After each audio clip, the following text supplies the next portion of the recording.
नगरपालिकेच्या निवडणुकीचं वातावरण तापलेलं असतानाच कराड शहरातील शिंदे गल्लीत रात्री 2 गटात प्रचंड राडा झाला आणि या ठिकाणी शस्त्रांसह इटांचा मारा करण्यात आलेला आहे. काही गाड्या फोडण्यात आलेल्या आहेत.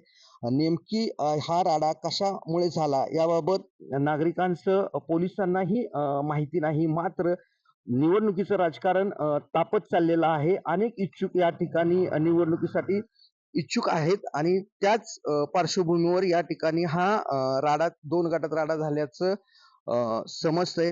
मात्र अद्यापही पोलिसांनी या प्रकरणी कोणालाही ताब्यात घेतलेलं नाही. मात्र या मारामारी आणि राड्यात 3 जण जखमी झाले असून त्यांच्यावर उपचार सुरू आहेत. मात्र या घटनेची पोलिसात अद्यापही नोंद झालेली नाही. मागच्या पार्श्वभूमीवर छोटे छोटे राडे पोलिसांच्याकडून थांबवण्यात आले नाहीत तर मात्र कायदा सुव्यवस्थेचा प्रश्न निर्माण होऊ शकतो अशी शक्यता नागरिकांमधून व्यक्त होत आहे.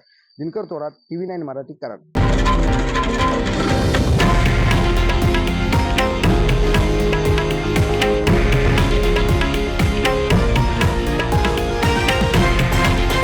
हे आहे देशातील नंबर 1 न्यूज नेटवर्क आणि आपण पाहत आहात TV9 मराठी, एकमेव.